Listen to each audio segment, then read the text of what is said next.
అందరికీ నమస్కారం. ఈరోజు వ్యవసాయ రంగం తెలంగాణ జరుగుతున్న తీరుతెన్నుల మీద వరి వేసుకుంటే ఉరి కాదనేటువంటి అంశం మీద మా ప్రధాన కార్యదర్శి జీవీజీ నాయుడు గారు, తెలంగాణ రాష్ట్ర ప్రధాన కార్యదర్శి రాజు నాయక్ గారు, కార్యదర్శి రాజం గారు నాతో పాటు ఈ ప్రెస్ కాన్ఫరెన్స్లో పాల్గొంటున్నాం. నిజంగా రేపు దేశవ్యాప్తంగా వ్యవసాయ రంగంలో రైతులు పడుతున్నటువంటి కష్టాల మీద, నష్టాల మీద, కొత్త వ్యవసాయ చట్టాలు ఏ విధంగా రైతు ప్రయోజనాలకి బలం చేకూర్చకుండా నష్టం జరుగుతున్నాయనే దాని మీద దేశవ్యాప్తంగా భారత్ బంద్ జరగడం జరుగుతుంది. దానికి తెలుగుదేశం పార్టీ కూడా మద్దతును ప్రకటించింది. మేమంతా కూడా దానిలో పాల్గొనడం జరుగుతుంది.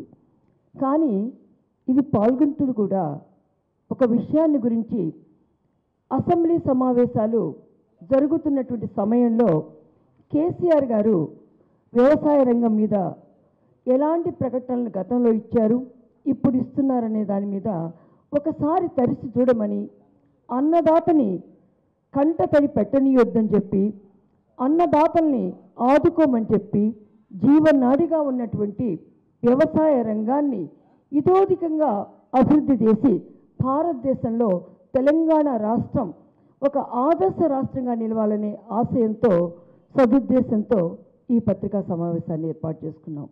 ఒక్కసారి మనం ఆలోచించుకుంటే కేసీఆర్ గారు ఒకరోజు ప్రకటించారు, తెలంగాణ రాష్ట్రం రైస్ బౌల్ ఆఫ్ ఇండియాగా ఉంది అని చెప్పి. మనం అందరం కూడా చప్పట్లు కొట్టుకున్నాం. ఓహో, మన తెలంగాణ రాష్ట్రం ఎంత అభివృద్ధి చెందింది, రైతులు కంట నీరు పెట్టనీయకుండా ఎలాంటి కార్యక్రమాలు చేస్తూ ఉత్పాదకతా సామర్థ్యాన్ని పెంచుకున్నామని చెప్పి ఆలోచించాం. కానీ అవన్నీ అసత్యాలు. అసలు దేశంలోనే పశ్చిమ బెంగాల్ అత్యధికంగా ఆహార ధాన్యాల ఉత్పత్తిని పెంపొందిస్తూ ఉంటే మనం తక్కువ స్థాయిలో ఉన్నాం. ఇక కేంద్రం కూడా వివక్షను ఎప్పుడూ చూపిస్తూ ఉంది. పంజాబ్లో పండిన ప్రతి ధాన్యపు గింజను కూడా కేంద్ర ప్రభుత్వం కొనుగోలు చేస్తుంది.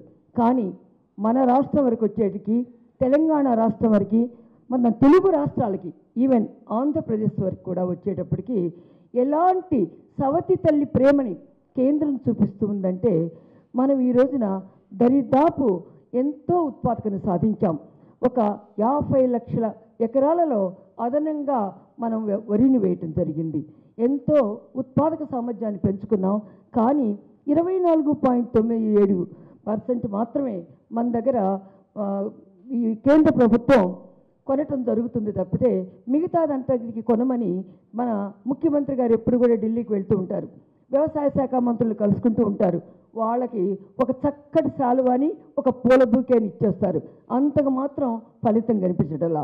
ఎలాంటి విజ్ఞప్తులు చేసినప్పటికీ కూడా మన ధాన్యాన్ని కొనుగోలు చేయమని చెప్పి మనం అడుగుతూ ఉన్నప్పుడు ఏదైతే దొడ్డు బియ్యం ఉందో ఆ దొడ్డు బియ్యాన్ని కొనుగోలు చేయకపోతే మా రైతులు నష్టపోతారని చెప్పి ఎన్నిసార్లు కేంద్ర ప్రభుత్వానికి నివేదిక ఇచ్చినా వారు పట్టించుకోరు. ఇక్కడికి వస్తే, తెలంగాణ రాష్ట్రం వరకు వస్తే, ఈరోజు దొడ్డు బియ్యాన్ని కొంటలేదు, సన్నం బియ్యాన్ని కనుక వేయకపోతే మీకు వరి పండించిన ఉరిగా మారుతుందన్నటువంటి కేసీఆర్ గారు మొట్టమొదటి కేంద్ర ప్రభుత్వం మన హెచ్చరించింది. మన ఫుడ్ కార్పొరేషన్ ఆఫ్ ఇండియా గోడౌన్లో మన ధాన్యపు నిల్వలన్నీ కూడా దేశం అంతా కూడా మురిగిపోతున్నాయని చెప్పి 4 సంవత్సరాలకు పైబడ్డ ధాన్యం నిల్వలన్నీ కూడా గోడౌన్లో ఉన్నాయని మరి చెప్పినప్పుడు దూరదృష్టి కలిగినటువంటి వ్యక్తిగా, 41 సంవత్సరాలు రాజకీయ రంగంలో ఉన్నటువంటి వ్యక్తిగా, ఆలోచనాపరుడిగా, దార్శనికుడిగా ఉండేటువంటి వ్యక్తిగా ఉన్నప్పుడు ఏం చేయాలి? వరి మీరంతా కూడా వరి పండించొద్దని చెప్పొద్దు, దొడ్డ బియ్యాన్ని మీరు పండించొద్దు, మీరు సన్న బియ్యానికి మళ్ళండి అని చెప్పాలి. కానీ సన్న బియ్యం పండిస్తే ఉత్పాదకత తగ్గుతుంది. దొడ్డ బియ్యం పండినప్పుడు ఉత్పాదకత ఎక్కువ పెరిగిద్ది. అందుకే ఏం చేస్తుందంటే ప్రతి రాష్ట్ర ప్రభుత్వం కూడా 100 రూపాయలు వాళ్ళకి ఇతోధికంగా సబ్సిడీ రూపంలో ఇస్తుంది ప్రతి బస్తాకి. అది ఇవ్వటం లేదు. అది ఇవ్వనప్పుడు ఈ రాష్ట్రంలో ఉన్నటువంటి రైతులంతా కూడా ఎలా అనేటువంటి మదంలో పడిపోయారు. అసలు చెప్పకుండానే అందరూ వరి వేసేశారు. ఈరోజు దగ్గర 50 లక్షల కోట్ల మనకు దిగుమతి రాబోతుంది. ఆ దిగుమతినంతా ఇప్పుడు ఏం చేసుకోవాలి? పంట బాగా పండింది, కేంద్ర ప్రభుత్వం కొంటలేదు. ఇక్కడ ఉన్నటువంటి ధాన్య మిల్లులన్నీ కూడా ధాన్యంతో నిండిపోయినాయి. ఇక్కడ ఉన్నటువంటి విక్రయ కేంద్రాల్లో కూడా రాష్ట్ర ప్రభుత్వం కొన్నప్పటికీ కూడా కొంత పరికి కొంది 24.57% వరకు కొంది. మిగతాదంతా కూడా ఎక్కడికక్కడ నిల్వలు పేరుకుపోయి ఉన్నాయి. దిగుమతులు పెంచుకోలేకపోతున్నాం. అసలు దిగుమతులు కేంద్ర ప్రభుత్వమే చేయాల్సిన అవసరం లేదు. కేంద్ర ప్రభుత్వమే కొనాలి అని చెప్పి అడగవలసిన అవసరం కూడా లేదు. మనం రాష్ట్ర ప్రభుత్వం బియ్యాన్ని చాలా నైస్గా పాలిష్ చేసి దిగుమతుల శాతాన్ని పెంచుకోవడానికి ఏనాడు కూడా తెలంగాణ రాష్ట్రం కానీ లేకపోతే ఆంధ్ర రాష్ట్రం కానీ కష్టపడాల. ఒక్కసారి గతాన్ని పరిశీలించుకుంటే 2000 సంవత్సరంలో ఇలాగే పంట చాలా బాగా వచ్చింది, ఉత్పాదకత పెరిగింది. ఆ రోజు చంద్రబాబు నాయుడు గారు ముఖ్యమంత్రిగా ఉన్నారు, వాజ్పేయి గారు భారత ప్రధానిగా ఉన్నారు. ఆ రోజున ముఖ్యమంత్రి చంద్రబాబు నాయుడు గారు వాజ్పేయి గారి దగ్గరికి వెళ్ళి, పంజాబ్లో ప్రతి గింజ మీరు కొంటున్నారు, మా ఆంధ్ర రాష్ట్రంలో మీరు ఎందుకు కొనరు, కొనకపోతే ఇది న్యాయం కాదు, మా రాష్ట్రాల మీద వివక్ష చూపుతుందని మండిపడ్డారు, ప్రాధేయపడ్డారు, కొనేటి చేసుకోగలిగారు. మరి ఈ ముఖ్యమంత్రి గారికి ఆ చాతుర్యం లేదా? ఈ ముఖ్యమంత్రి గారికి అలాంటి ఆలోచన లేదా? ఈరోజు రైతులు ఉసురు పోసుకుంటున్నారు, రైతులకి వాళ్ళకి మీరు ఉరివేసుకోవాల్సిన పరిస్థితి వచ్చిందని బెదిరిస్తున్నారు. కాబట్టి ఈరోజు మనం ఒకటి ఆలోచించుకోవాలి. నిజంగా నేను ఒక రైతుగా ఈరోజు నేను తెలంగాణ తెలుగుదేశం పార్టీ వైస్ ప్రెసిడెంట్గా ఉన్నప్పటికీ కూడా నాది ప్రాథమికంగా సంస్కృతి పరంగా వ్యవసాయ కుటుంబం. నేను ఒక రైతును కూడా. నేను రుద్రాక్ష పంట దగ్గర నుంచి ఇక్కడ దక్కన్ పీఠభూమిలో ఎలాంటి పంటలు పండుతాయనే దానికి పరిశోధనలు కూడా కొనసాగిస్తూ పండిస్తున్నటువంటి ఒక రైతుగా చెప్పాలంటే, రైతుల కంటే కన్నీళ్లు చూస్తూ ఉంటే ఈరోజు మనసు దహించుకుపోతూ ఉంటుంది. ఈ రోజున రైతుల యొక్క ఆదాయం మీరు ఎవరైనా ఆలోచించడం జరిగితే వాళ్ళకి రోజుకి వచ్చేటువంటి ఆదాయం వార్షిక ఆదాయం నుంచి చేస్తే, ఇది నేను చెప్తున్న లెక్కలు కాదు, ఒక జాతీయ ఆర్గనైజేషన్ నేషనల్ ఫ్రంట్ వాళ్ళ ఉన్నటువంటి సర్వే చేసి జాతీయ వనరుల శాఖ వాళ్ళు చేసినటువంటి సర్వేలో 224 రూపాయల ఆదాయాన్ని మాత్రమే రైతు పొందుతున్నాడు. ఈరోజు మీరు ఒకసారి ఆలోచించండి, మార్కెట్లో కూలీలు 700 రూపాయలు తీసుకుంటున్నారు, లేడీ కూలీలు ఎంత తీసుకుంటున్నారు?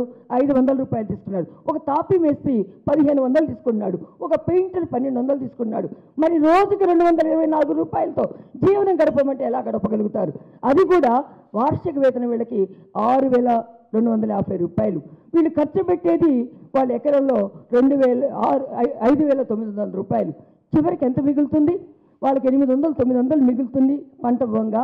చివరికి అప్పులు పాలవుతున్నారు, అప్పులు ఊపిలో చచ్చిపోతున్నారు. ఒక చిన్న సామెత ఉంది, నేను ఒక ఆర్థిక శాస్త్రం చదివేటప్పుడు మాకు కళాశాలలో చెప్పేవారు, వ్యవసాయదారుడు భారతదేశంలో అప్పులో పుడుతున్నాడు, అప్పులో పెరుగుతున్నాడు, అప్పులోనే చచ్చిపోతున్నాడని. అలాంటి పరిస్థితి భారతదేశం అభివృద్ధి చెందిందని చెప్పినప్పటికీ కూడా, ఈరోజు ప్రపంచ దేశాలకి సాటిగా వెళ్తుందని చెప్పినప్పటికీ కూడా, మన దేశ లెక్కల్లో చూసుకుంటే ప్రతి ఒక్కళ్ళ మీద 79,000 రూపాయలు పైగా అప్పుంటే, తెలంగాణలో మాత్రం 1,54,000 రూపాయలు రైతుల మీద అప్పు ఉంది. ఇక ఎటువంటి దుస్థితి తెలంగాణ రాష్ట్రంలో ఉందో చూడండి. ఒకవైపు కాళేశ్వరం ప్రాజెక్టు కడుతున్నాం, ఎత్తిపోతలు కావాలంటారు. నిన్న ఢిల్లీ వెళ్ళి పాలమూరు ప్రాజెక్టుకి నాకు మీరు అనుమతులు ఇవ్వండి అని అడిగారు. కానీ కట్టిన ప్రాజెక్టులో నువ్వు తెచ్చినటువంటి నీటితో అనేక లక్షల ఎకరాలు సాగు అవుతుంటే, పంటంతా కూడా చేతికి వస్తే దాన్ని అమ్ముకోలేక నీ బ్యాక్ వాటర్తో కూడా కాళేశ్వరం ప్రాజెక్ట్ నిన్న రాజ్భవన్ కూడా కొంతమంది నేతలు వెళ్ళి కంప్లైంట్ చేసి వచ్చారు. ఆ బ్యాక్ వాటర్తో పంట నష్టపోయారు. అనేక మంది రైతులు ఆత్మహత్యలు కూడా పోతూ ఉన్నారు. ఇలాంటి పరిస్థితులు ఉంటే పత్తుకునే దిక్కు లేదు, మొక్కలు కొనే దిక్కు లేదు, కందులకు దిక్కు లేదు. ఇలా ఏ పంటను చూసుకున్నా, వాణిజ్య పంటను చూసుకున్నా, వరి పంటను చూసుకున్నా కూడా, చివరికి చిరుధాన్యాలను చూసుకున్నా కూడా అలాంటి విపత్కర పరిస్థితులు ఎదుర్కొంటున్నాం. ఒక్క మాట కేసీఆర్ గారిని నేను సూటిగా అడగాలనుకుంటున్నాం. దొడ్డు బియ్యం ఉంది, ఇది కేంద్రం కొన్నప్పుడు నీ కొడుకు ఐటీ శాఖ మంత్రిగా ఉండి కొన్ని లక్షల కోట్ల రూపాయలతో ఉత్పాదకత సామర్థ్యం ఉన్నటువంటి పరిశ్రమలు తెస్తున్నానని చెబుతున్నాడే, భాగ్యనగరాన్ని ఎంతో విశ్వనగరంగా మారుస్తానంటున్నాడే, పారిశ్రామిక ఉత్పాదకత పెంచుతానంటున్నాడే. మరి పెంచేవాడైతే నేను ఒక ప్రశ్న సూటిగా అడగాలనుకుంటున్నా. ఏ దొడ్డు బియ్యం అయితే ఉన్నాయో ఆ దొడ్డు బియ్యంతో అటుకులు తయారు చేయొచ్చు, ఆ దొడ్డు బియ్యంతో మరమరాలు తయారు చేసుకోవచ్చు, ఆ దొడ్డు బియ్యంతో ఇడ్లీ రవ్వ తయారు చేసుకోవచ్చు, ఆ దొడ్డు బియ్యంతో పిండి తయారు చేసి మనకి ఈ రోజున పాస్తాలు కానివ్వండి, లేకపోతే నూడిల్స్ కానీ ఇవన్నీ తయారు చేసుకోవచ్చు. ఇలాంటి వ్యవసాయ ఆధారిత పరిశ్రమల్ని తెలంగాణ రాష్ట్రంలో కనుక నిలబెట్టుకోగలిగితే ఈ దొడ్డు బియ్యంకి గిరాకీ రాదా? ఈరోజు నిజంగా ఒక గృహిణిగా నేను చెప్పాలన్నా, మా రాజురాయ్ గారిని అడిగినా, మా జీవీజీ నాయుడు గారిని అడిగినా వాళ్ళ ఇళ్లలో ఎక్కడైనా కూడా మనం ఏదైనా తయారు చేసుకోవాలంటే సన్నబియ్యం వాడుకో, అన్నానికే సన్నబియ్యం వాడతాం. దోశలు పోసుకోవాలన్నా ఇంకేది చేయాలన్నా కూడా దొడ్డు బియ్యమే మనకు వచ్చింది, రేషన్ బియ్యమే మనకు వచ్చింది.